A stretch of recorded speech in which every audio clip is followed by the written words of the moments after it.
It's another beautiful day and another wonderful episode of the Ultimate Intimacy Podcast and Friday. So that means we got Austin back on. Welcome to the podcast. Oh, Our thank you. audience probably knows you as much or better than they know us now. So that's a good thing. This is good. I got a message. Someone said, "You were on the podcast Friday. Where were you?" And I was like, I was. They're like, "Oh, the title was long and it had you at the end and we didn't see it." I laughed. So good. They're starting to Oh, anticipate. It's good. it's awesome. You're just the Now, other host now. yeah, now when you're on, we're gonna be getting hate mails. Where's I doubt Never, it. bring him back? never listening to you guys again. I've been out of town for a week. So. Oh, that's funny. Well, Amy's got a great episode planned. I think the men will especially want to listen to this one. Okay, so I got a message yesterday. Maybe it was a comment. I don't remember. We were going back and forth with this lady, and she was just talking about kind of pretty much how horrible her marriage was and how couple, like most wives, never want to be intimate, and intimacy isn't a thing in marriage. Just like she obviously came from a really tough situation, whatever that looks like. And I asked her, a simple question like, what happened in your marriage to make you feel this way? And I got a list of like a million things. But typically, I feel like personally, and after all the surveys that we've taken with tons of wives, it's usually like top 10 things. And I listed out seven that we hear about all the time that I kind of want to talk about today. Like, kind of the whole point is when you ask a husband when he's like, I'm being rejected all the time, and we understand, okay, first off, this episode is going to be more talking to the lower drive wives, higher drive husbands. We understand that there's higher drive wives. We've done episodes on that. So please go listen to that one if you're the higher drive wife, or this whole situation could just be flipped, right? So I just wanted to say that at first.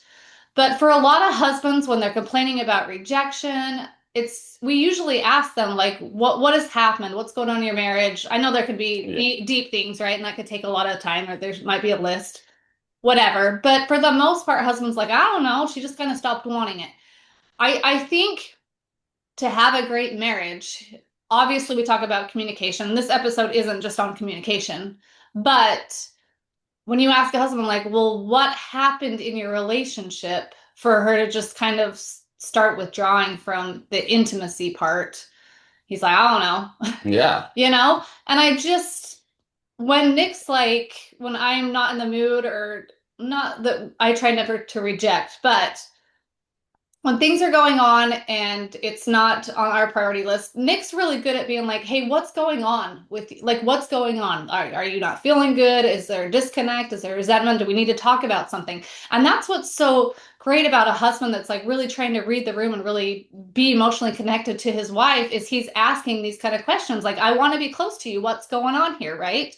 And so I just want to talk today about maybe those top seven things that we've heard from tons of surveys about why a woman would withdraw and start rejecting sexual intimacy, if that works. And so the number one answer, and I know we don't have to spend much time on this because we literally just did like 10 podcasts with you on this, but emotional disconnect. And I don't want to spend a ton of time on this one because yes, we already know that a wife needs to be emotionally connected to her husband. She needs to feel loved by her husband, like that kind of stuff. And we also talk about both sides where you can't have this big list. Emotional connection isn't tied to all these things have to be done. Everything has to be perfect in your marriage.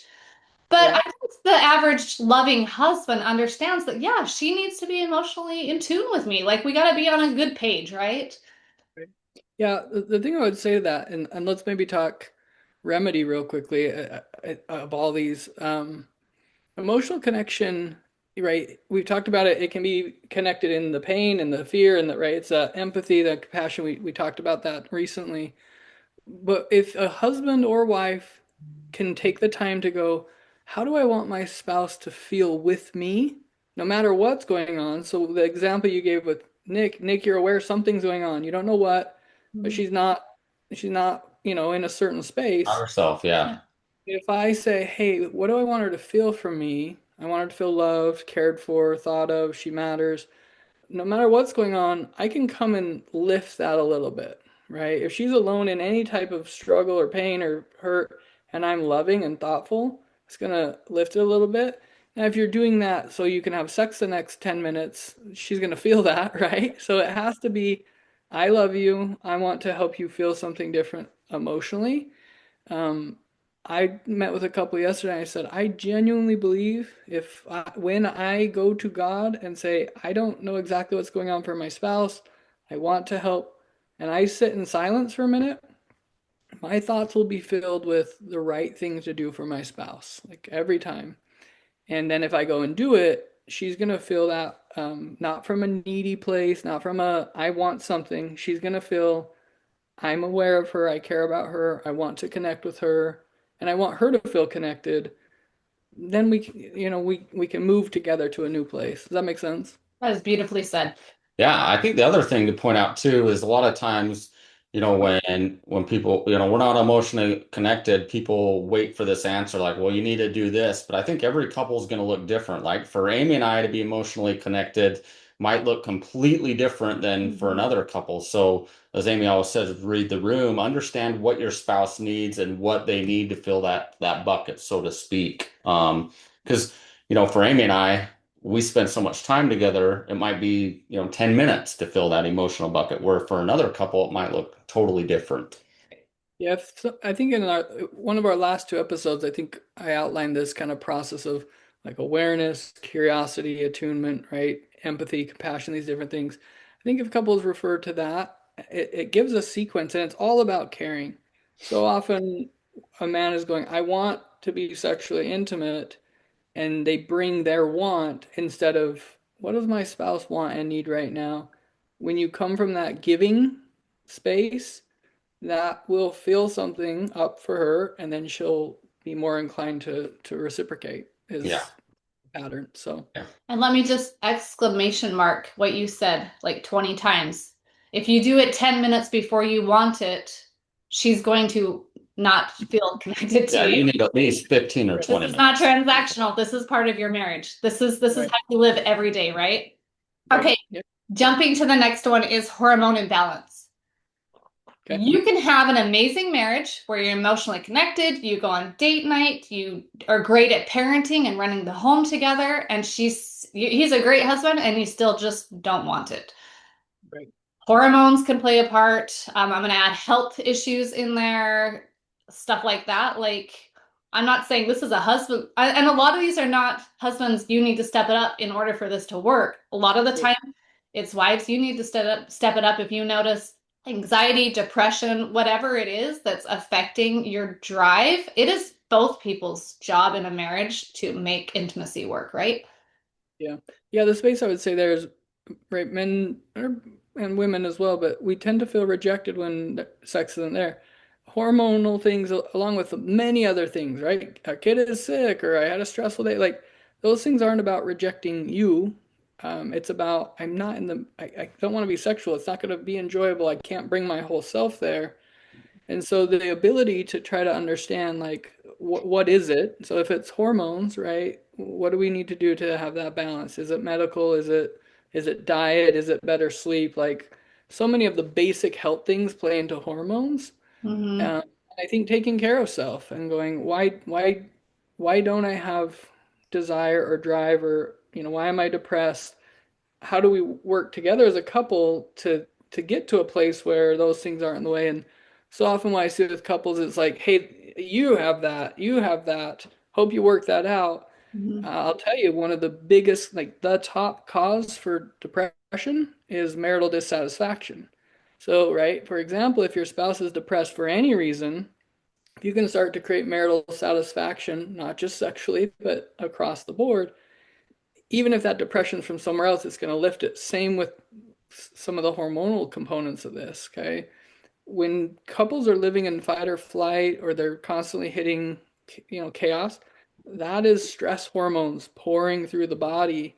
That interacts with everything. And so we really want to start to create this space of peace, of unity, and then build on that. But when couples are doing like this all the time, that's going to wreck hormones Yeah. immensely, right? So, And this is a tough one because, like I said, like for women, especially in perimenopause or menopause, we've done episodes on that. So if you're suffering with that, go listen to those direct episodes. But when you're in that, you might be feeling anxious, depressed, stressed, all these different emotions, lack of sleep, health issues.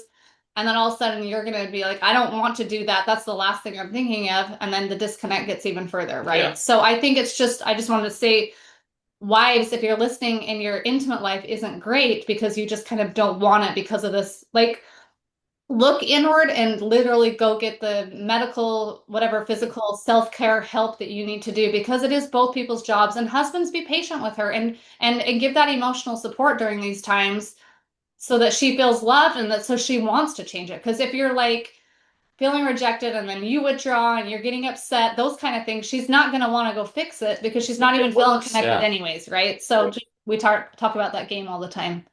One little small piece there, like I'm not a medical professional. I do know for a lot of couples, um, drive will be intact for both, and then woman will start taking the pill or she's on the pill, and drive will go down. Like that affects hormones. That's hormonally blocking, creating a baby. And so there's a lot that happens, and so it is really valuable to, especially if you had a drive and the good marriage stuff is happening and drive isn't naturally there.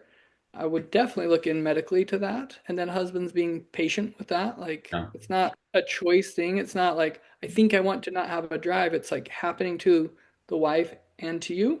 Mhm. Love and compassion there is important. So Well, Sure. I mean, I know several people there where the wife's been a very, very low drive. They went and got their hormones checked and balanced, and while they try to dial it in, it went from her having the low drive to the high drive. And the husband jokes, he's like, I was the one curled up in the corner, like, not tonight, honey, not tonight. And the lady made a comment. She says, man, I now know what it's like to feel like a man. She's like, I will never reject my husband ever again because I never knew that his strong desire was like that. And we were hearing this from this wife who experienced that. And so that was kind of an interesting point of view as well, too. And that's another topic in itself, but balance in all things, right? Yeah. Healthy balance in all things. The next one that I have written down, people, which you already kind of mentioned, but stress slash mental load slash no unity. And we've talked about mental load and just, finding that unity and that balance and harmony in your home so that your drives can be a little more mhm. Yeah. balanced. But that's really big for women. Like I think that and it ties right into emotional connection, but when we feel like we're kind of doing it all, or we're not talking to our husbands about what their load looks like, and we're not being that unified, having those conversations, because we both have stresses, we both have lots we're going on, we both have things that are constantly on our Both have mind. mental loads. We both have mental loads. It's all about just talking about it, communicating. I know we've already hit on that, but for women, this is about why women reject, right? So when she is feeling that and you're not having those conversations, that's absolutely going to just make her, it's going to be the Yeah. last thing on her list, Yeah. naturally. Yeah, I think for a lot of couples, and it can be challenging to do, but simplifying life, like what do we really want? We want love, we want connection, we want playfulness, we want that means you need the energy to pour into that. And so I remember several years ago, I found a book, I think it was called The More of Less, and it was like a minimalizing, I don't know, minimize your life book, whatever. And we started to do that. We started to like declutter not just things, but things that we were using our time for. And when you're not feeling that constant, what's the next thing to do? Yeah. Like playfulness and joy, like it's not like it's gone. It's like you can't even enjoy it because you're just busy, busy, busy. And so I talk to a lot of couples, like when I do like a 2-day renewal or whatever with couples, I talk often about you might need to go home and restructure life. You can have all the best tools and skill sets, but if you can't use them because you have 55 soccer games and 12, like some things you might have to say, hey, we got to have balance and our marriage connection is important. Time for rest, like femininity oftentimes needs like some real rest, and a lot of women don't get that. It's just go, go, go, go, go until they're burnt out. Mhm. And so, planning in your lives, where's the time for relaxation, spiritual rejuvenation? Like, if you look at the concept of a Sabbath, right? A lot of couples don't get rejuvenated on Sunday, and they're Yeah. right. Yeah. So, figure out that space where it's like, where can we enjoy life, not just run around, all the time? And I think when couples prioritize their relationship, their health, um, joy, right? and intimacy, like we're talking about, this is what blocks it. Intimacy Right. returns when there's space for feeling and Agreed. loving. I'm really glad you brought that up because that is probably one of the most common things that we hear is, oh, I'm Mhm. just too busy and too tired at the end of the day. And we talk about that all the time as well too. We're like, well, you get to control your schedule, right? Like if your kid doesn't need to be in 20 different soccer leagues. Maybe you only have them in a couple different things, right? Like I think we often feel like we have to just do everything, but in reality, simplifying things is sometimes the best thing. Mhm. Sometimes, a lot of time, I'll be really transparent with this. A lot of people will fill their lives with busyness because they don't want to confront intimacy, right? Intimacy is vulnerable, not just sexual, but like really being seen, really Yeah. being known. It's easier to be going through life parallel. We're in the car together, we're sitting next to each other talking, we're watching TV together. You're engaging with those things. Turning and facing is vulnerable. Expressing needs, relying on each other. And so a lot of couples will stay busy, and it kind of becomes this shield of like, well, we can't really connect because we're so So busy. true. Mhm. And I will tell couples all the time, I'm like, what happens if your kid broke a leg and you needed to go to the hospital? Well, we'd go to the hospital. Okay. You make the time for the things that are really important. If you value connection, if you value intimacy and love, prioritize it, right? Like turn off the thing, turn off the podcast or the TV, right? And turn to each other. I tell couples all the time, like pouring into each other doesn't require 5 hours a day. It probably doesn't even totally require 5 hours a week. Like it's just this consistent dose of love and affection and intimacy, and it's not constant. It's just Yeah. consistent. And just Right. those little drips just constantly remind each other that you're committed to each other and that you care about each other and love each other. And they don't have to be a full faucet turn on. They can just be drips periodically throughout the week, showing that you matter to me. Isn't it interesting? You just shared that analogy. If your son or daughter were to break their leg really bad, you'd run them to the hospital. But we say because we love our kids so much, right? Right. But yet we're willing, if our marriage is broken in some way, we don't run to the hospital and try and fix our marriage, but yet our kids are the ones that suffer from that. And Right. we do. Yep. Everyone Right. suffers from that when the marriage is suffering, but yet we don't run to fix the marriage. We put everything else above the marriage and then wonder why it's crashing down on everyone's. I Yeah, just thought that was that's a good. really interesting analogy to put it that way. Yeah.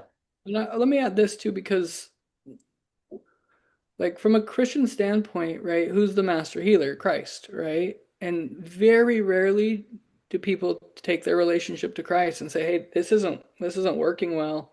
How do we do this?" And I really think it's important for couples to believe there is revelation. God wants you to succeed. He wants you to be happy. Like marriage is meant to be uh, joyful. It is a space for growth and testing. It requires more of us. But I a lot of times will tell couples, like as we start to work together, I'm like, "Look, let's include God in this." And I said, God knows you better than anything I've ever learned or experienced or read in a book. Like, I'm going to try to include him in my part of helping you.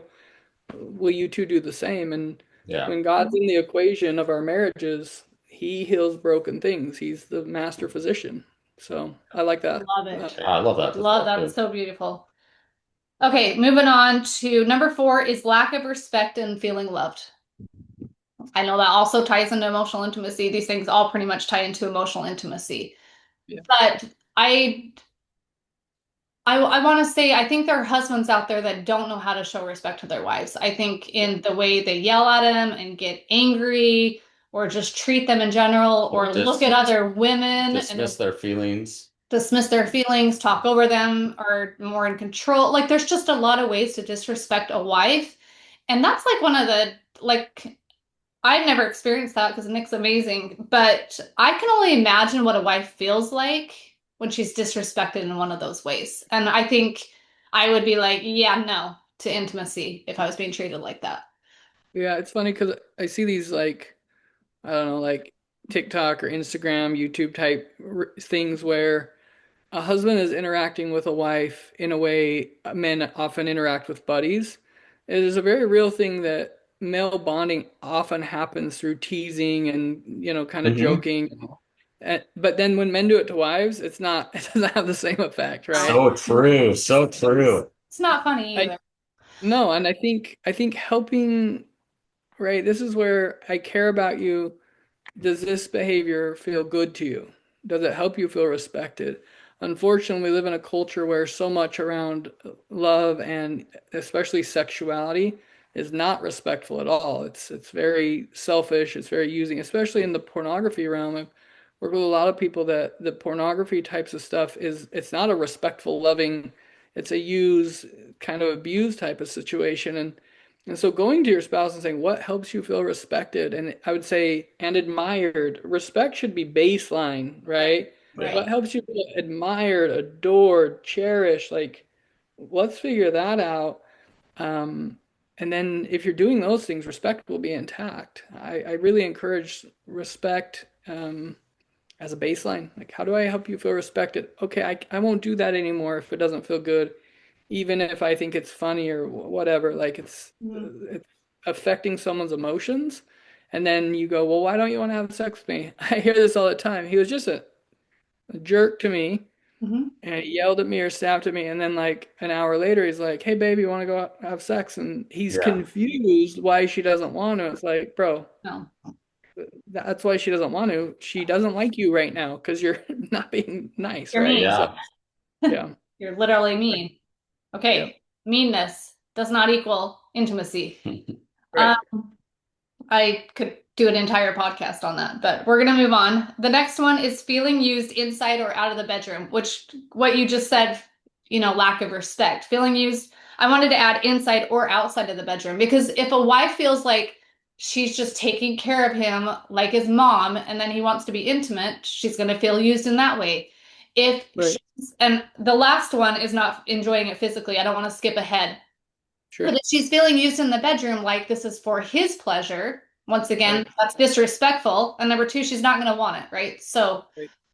Yeah, the common struggle for most couples is in the realm of communicating what's really happening. So a lot of men, they don't want to use their wife. They don't want just physical orgasm pleasure. They Yeah. want the bonding. Oftentimes, men are looking for emotional and spiritual connection through sexuality, and it often doesn't come that way. Now, men oftentimes will say, I feel the closest to you then, but that doesn't mean she's bonded to you. That just means you're Yeah. having a feel good experience through sex. And so, really, for couples, like expanding, how do we connect spiritually and emotionally, and I'll say physically outside the bedroom? So, when we go in the bedroom, it's an expression of what we already have. It's not, I'm deprived and depleted, and I need to go here and be, like filled up. Lots of people don't know how to connect emotionally and spiritually and physically. And the reason I say physically, not sexually, is that can be physical touch. That can also be space, right? Some people physically need some alone time before they can go be intimate or whatever. And so I think with if we look at kind of the repair kind of concept of this, right? It really is this idea of what helps you feel that you matter more than sex. Women all the time tell me, it doesn't feel like this is about me. It doesn't feel like he wants to be there for me. Where men often say it is totally about her. So there's this missed thing happening. yeah. And so I think for the men being able to say, I want to connect to you. I do want to connect sexually, but that's not the only way I want to connect. I just may not completely know how to do the other ways. But if you look back, most couples, not all couples, a lot of couples do get together first sexually before they even know each other, and then they develop a relationship. But a lot of couples, it's like, hey, we had conversation first. We went on dates first, and that desire grew for a woman to be willing to be intimate. And so it's the same pattern. Like take her on a date, ask her some questions, know her, fears and interests and engage with the kids. Like that's all going to help a woman feel more safe, more respected, more available. And then she's not going to feel like she's just showing up for a duty obligation when women feel that way, eventually that ends. I mean, Yeah. Right. all the time, that's what ends it, is I showed up, and I never got my needs met. I never felt adored or cherished, or I felt used is the word that is often put in place there. Yeah. I think we need to do a podcast episode on that, how obligatory sex impacts both a husband and wife. I think Right. that'd be a good episode to Yeah. do. And I'll talk about this. Like I'm guilty of this. Like I failed in all these ways at times in our relationship, and it wasn't intentional. It wasn't a lack of love. It wasn't that I didn't want her to feel special, right? I totally didn't want the functional sex. I wanted the love making, the bonding. But when you come into marriage as a 23-year-old kid, you don't know what you Yeah. do, but you unintentionally create damage and pain. And so, for a lot of couples, learning what we're talking about, these things don't work. Here's what does. Mhm. And the piece I think is important. This people don't love this, but you're not entitled to sex. Okay. Um, Sex is meant to be a giving and a gift, and it should be a part of marriage, but a lot of people approach it like you owe me. And when I owe you a gift, it's not a gift anymore. And so a lot of women I talk to, they feel obligated, and they've even adopted that too. Like even when men don't want it to be, right? A lot of women feel like this is my duty. And then you're missing out on what's really available, which is a giving of self and a receiving. And so healthy, really good intimacy is not for the man, it's not for the woman. It's we both gain something from our togetherness. And I experience some of your femininity, you experience some of my masculinity, and together we create an experience that deepens us. We both leave feeling more loved, often more confident, more capable. And then we do our parts of our shared life and we keep pouring in the other ways. Then we have intimacy again, right? Does that make sense? Right. That kind Yeah, of for pattern? sure. Oh, absolutely. That's perfectly said. Um, and I was gonna, well, I'll go back to number six because number seven ties into that when I said physically not enjoying it, Hmm. um, or like I just said, feeling used inside or outside of the bedroom, physically not enjoying. Like, why would a wife want to go do something that she doesn't, number one, always enjoy? Or Right, never enjoys or doesn't enjoy the entire time, right? right. And that's Yeah, why we like launched our shop to help sell some products that could really help women, especially if they're like a mental mess, stressed, what all those, to really enjoy it physically. But what's so important is if you want your wife to really enjoy it and give her the kind of sex that she wants, you kind of gotta pour into her during it too. You right. gotta be talking during it, you gotta find out what she likes. And yeah, she's got responsibility too. It goes both ways. But when a wife is making love and really enjoying it, she's gonna want it naturally. Right. That's what a lot Yeah, of husbands don't understand, I don't think. true. Yeah, I think a lot of this, if we look at the physical component, not just her having an orgasm, but like being in a comfortable space, right? Like a soft bed or whatever. Like, I think so often, masculine male fantasy sexuality is not female sexuality. Yeah. For us men to physically enjoy sex is pretty easy. Women, I can't remember the statistic now, but majority of women don't have orgasm through intercourse. Right. Men will have orgasm through intercourse, and so you need to learn new skills. And for a lot of women, letting a man kind of learn how to pleasure them is very vulnerable. And so it has to be mutual pleasure on a physical level, mutual enjoyment on an emotional level, and that is conversation. Mhm. Yeah. Remember when I trained as a sex therapist, one of the things that was talked about in that realm was the way that we gauge intimacy is not about frequency, it's not positions, it's not location, lingerie, it's can you look in each other's eyes while you're making love?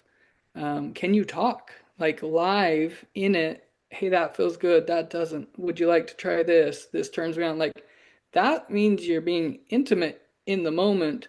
So many couples I talk to, they're having sex and it's truly an isolated incident. They're just physically Both connected. focused on themselves. Yeah. Yeah. Yeah. They're not in tune with like, is this feeling good? Is it not? And so right. I've met with women that are whatever 40 years married that's never had an orgasm, right? And in addition to that, a lot of women go every time there's pain because a variety of reasons. We don't go slow enough. He doesn't turn me on. We like, and Mhm. so, right, being able to have these conversations and figure out how do you enjoy it physically? What helps you like leave this feeling like that was satisfying and comfortable? And I'll be really transparent, like the pornography thing is an issue because it's displaying that a whole bunch of women want sex that is not really the type of sex women want. So Yeah. men go in expecting a wife to want all this kind of extreme stuff that most wives are like, no, I don't, I don't want that. Yeah. That's not That's so attractive. true. That doesn't feel loving. That feels like you're using me or That's probably why it's so That's successful is it's creating a fantasy and men are thinking, well, yeah, Mhm. that's what I want. And, why we don't watch it. yeah. Well, and Uh, what else Are we to that? I did a lot of work in the sexual addiction, pornography realm in Vegas for years and have my own journey with that. But one of the things that's really valuable to understand is like when you're having connected sex, and all the literature, all the research shows this, when you're connecting emotionally and spiritually, the fantasy stuff diminishes. yeah, it doesn't matter.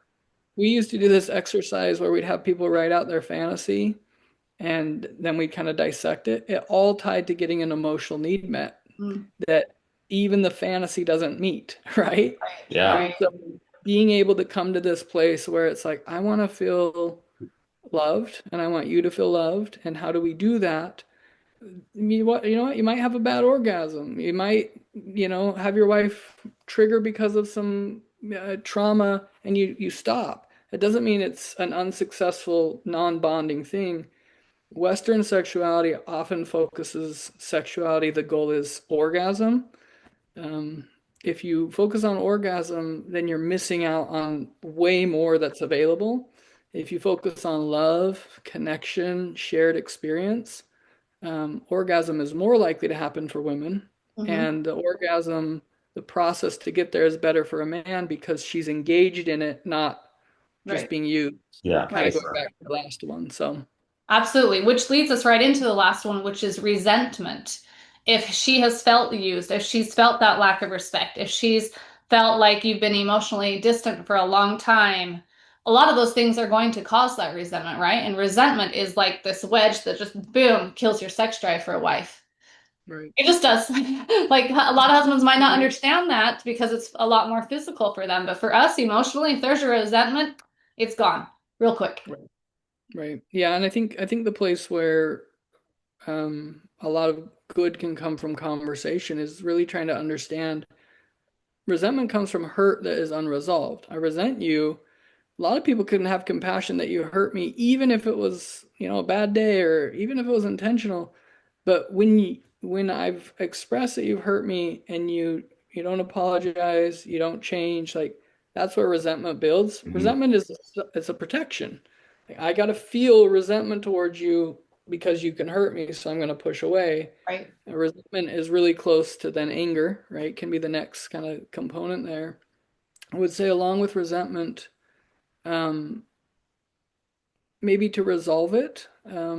If a husband can hear that resentment, why she resents him, and express regret, remorse, somehow make kind of a restitution, like I know that I did that. I recognize I hurt you. That was, wrong or damaging. Not justify it.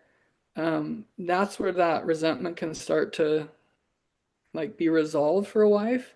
She's going to maintain that resentment if she doesn't believe you are capable of doing something different.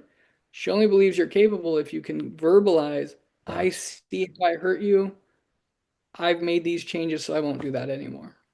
Love is So, action, love is, or Uh, love in action, right? yeah. Like action is stronger than words. So you need the words, but then you got to prove it with action.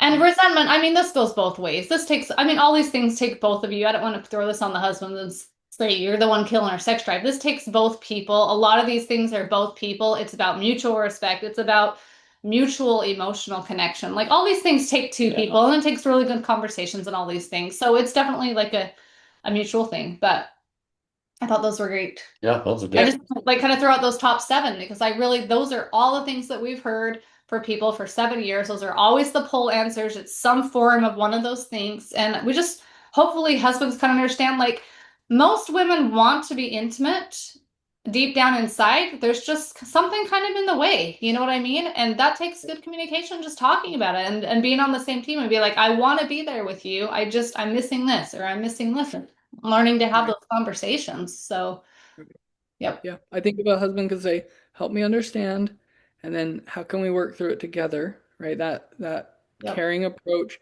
And if a husband can approach it not as how do we get through this to get sex, but approach it as, "Oh, I didn't realize that's going on for you. I care about that." When a Yeah. wife feels he cares about that, not how do we get through this to get sex, that changes everything. It So, really does. Yeah. Yep. Totally. Oh, I think this has been a great discussion. I think I love the 7 things that you brought up. I think all those are so important. And obviously, we hear that all the time from people contacting Hmm. us. I mean, just constantly, like you said, with the 7 years Hmm. of doing this. So hopefully, those things can help all you listeners out there. Also, feel free to email us with any, things that you want us to talk about. We get a lot of listeners that email us and say, "Hey, let's talk about this," or "Let's talk about this." And that's where a lot of our episodes come from, is from you letting us know what you want to hear. So we really appreciate that. And Austin, thank you so much for being on again with us today. We always enjoy having you on. thank And you. to everyone out there listening, until next time, we hope all of you find ultimate intimacy in your relationship.